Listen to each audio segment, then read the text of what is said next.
I don't know about you, but I feel naked without my glasses. Oh, man. It's part of living in California. You know? Yes. It's like it's required equipment. Yep. Hey, what's up, guys? This is Brian. Jesse. You're watching MMA the hard way. In the car. Well, we're going back down to Brazil. Yep. Some more free UFC going on this weekend. We can't get enough of it. And we have heavyweight contender. I think in terms of Werdum. Yes. Based on his win, you know what? It's based on his win over Nelson, I think. That surprises me too. I forgot that he beat Nelson, that he manhandled him. Yeah. But we're getting ahead of ourselves. Mm-hmm. So we got UFC on Fuel happening in Brazil tomorrow night, and we're getting our last minute breakdown show in here. So we're gonna go. We got 13 fights, and we're gonna try to get this done as fast as possible. Go all the way up from the bottom up. And why don't you get us started off there, Jesse? No problem. The first fight is between Anthony Smith versus Antonio Braga Neto. Both debut. Neto's his last 6 wins by submission, I guess. Yeah, it's a real ground guy. He's going to try to keep it on the ground. Huh? You were talking about Smith being, Nebraska guy. I think he's out of Nebraska. Trying to wrestle. Corn-fed. Yep. Well-rounded. He'll try to use his takedown defense. Try and take it down. Wrestling. Yeah. Next up is also middleweight. Carlos Vermola versus Thiago Magalhães. Oh yeah. Yep. Cal Magalhães. I thought it was no relation. No relation. Yeah. And basically they're both coming off losses. So both of them want to win. They're not in a must-win situation, but they both want to put a W on their next record. I think Vermola's 2-3 in the UFC, so he's getting close. Yeah. Up next from the Rising Sun, Mitsu Hirota versus Rodrigo Dam.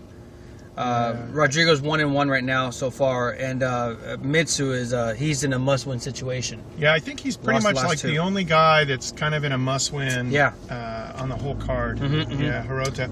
It's good, but maybe not good enough for UFC. We'll find out. It's a different beast when you fight on the Asian circuit. When you come over here on this side to the American side, it's a beast.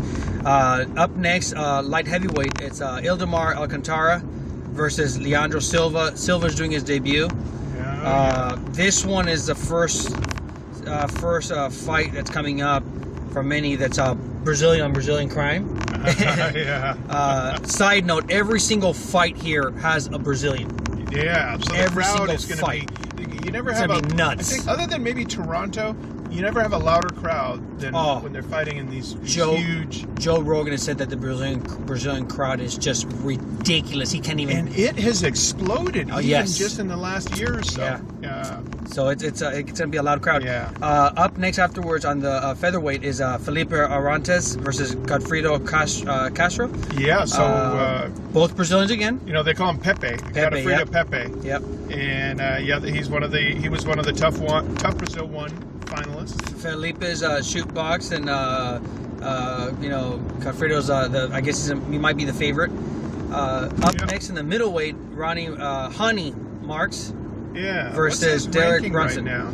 He is number 24, 5-win streak. Interesting that he was a tough finalist, and he's already in the top 100. Yeah. Or top. What was it? Top 25. Yeah, he came in with from what I read on a sidebar is that he came in with fanfare when he went through the tough. He's the guy that wears the hockey mask, isn't he? Yeah.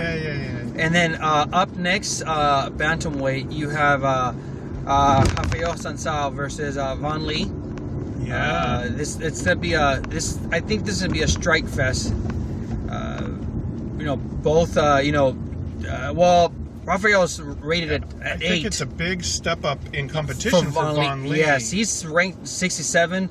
Rafael's at 8, so that's a big step up. One of the few top 10 guys that's even fighting. Next is Mariano Pecera versus Mike Wilkinson. Hopefully it's Ronnie or Hani. Sorry about that. Yeah. Both of them, 5-win streaks.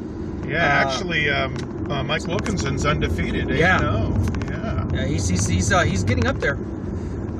Up next is Erick Silva coming back from that loss from Fitch.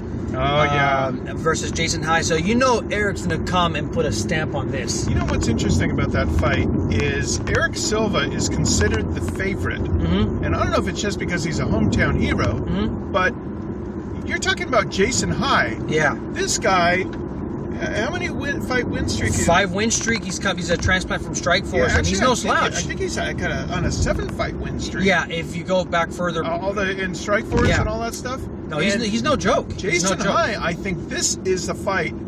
Even from an odds perspective, they've got the odds makers in Vegas have Silva winning this. I'm surprised about that. I would vote on Jason High to win this. I would put on Jason High as well. Yeah. Up next is in the middle. You have Daniel Serafin versus Eddie Mendes. Mendes making his debut.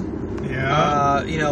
Now Serafin lost to CB. You know. Oh yeah. So he's looking to rebound on that. A lot of middleweights on the card. Yeah. A lot of middleweights. I noticed that. Up next, this is a card that I have no idea why they are not blasting it. Yeah. Jay-Z Cavalcante versus Thiago Silva. Come on. You know what I think it is? I think hardcore fans, we all know who Jay-Z Cavalcante is, but most people don't. And I think this is going to be, I think it's going to be his coming out party.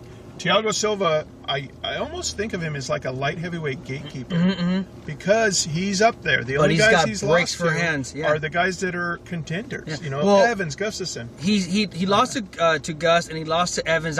To his credit, he almost pretty much finished Evans and then he rebounded.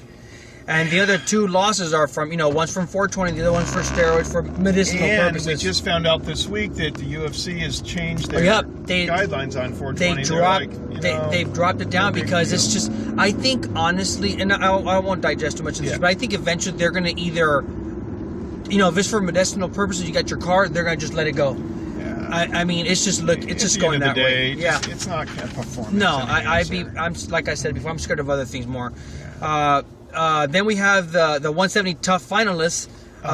William Acaro versus Leonardo Santos. Yeah. Now William is 6-0. Yeah, Santos has twice the experience as 11-3. Acaro. Yeah. Undefeated. Acaro's coming in undefeated, and but we haven't seen the show. Yep. So there's nothing really to say. And you never know what happens. Sometimes when you have losses, it depends who you lost to. Yeah. Then of course the main card, Fabricio Werdum versus Big Nog, Antonio Rodrigo Nogueira. Yeah. That fight intrigues me because they're both no joke jits guys. Yeah. They both like to stand and trade if they have to. Yeah. So this is a free for all. I honest to God don't know where that fight's gonna go. I mean, you saw the way Fabricio was telling what's his name in Strikeforce, the last fight, part of the Grand Prix, Uberim. Yeah. Come down to the ground. Yeah. And Uberim's like, no, I don't want to go down. So yeah, he took Fedor's arm, so that's no disrespect. Fedor's a Sambo champion. Yeah. So that's gonna be a great card. First guy to really beat him, not by a cut like the other guy. Yeah. Like the Japanese guy. I gotta tell you, I'm going to call this one exactly the way I think it's going to go. I think that Fabricio Werdum is going to end this fight in the first round, and it's going to be in devastating fashion. I was thinking strikes to myself. I don't think it's going to go to the ground. Fabricio, that dude is a killer. He's a beast. And Nogueira, hey, I got nothing for respect for him. When he was a coach on Ultimate Fighter, I got so much more respect for him because of the kind of man he was, how wise he was, his character, his temperament. He almost reminded me of Chael on the show. Such a great coach. And now I see why Anderson Silva has so much regard for him. Sees him as almost like a father figure. I mean, just this is a guy that basically saved Anderson Silva from working at McDonald's. Yeah. Remember that? If it wasn't for him, right. Anderson Silva says I wouldn't have had a problem working at McDonald's. Yeah. You know, and imagine that. I'll tell you, I've spent a little bit of time with Werdum at Kings and at Reign. You say he's a really cool, humble guy. Yeah, he's humble, but I'll tell you, his number one attribute is he's driven. He is so driven for success. You know what a lot of people don't know is Werdum does the Spanish. He's done the Spanish simulcast.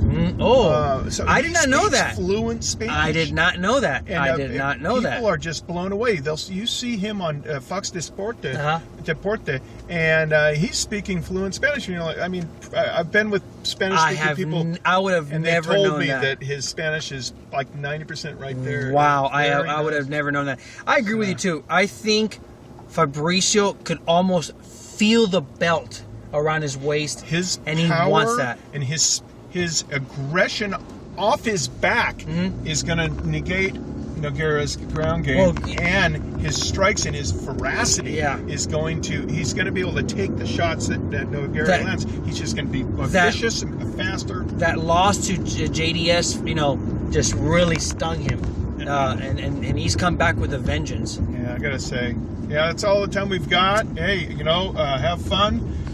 Got a lot of really cool videos coming up. Yep. Can't announce them now, but really cool fighter focus videos. And also, I got the next episode of MMA the Hard Way is actually going to be on innovative results, where we're going to cover John Brookfield, and who's known as the guy with the strongest grip in the world. Nice. It's pretty cool. And thanks a lot for subscribing. Tell your friends, comment. Keep the feeds coming. Got it. This guy on Twitter, Jesse1X. And of course, you could always find us on Twitter at MMA the Hard Way. Thanks a lot, guys. Thanks, Fight Matrix. Take care, guys. Bye-bye. Yeah.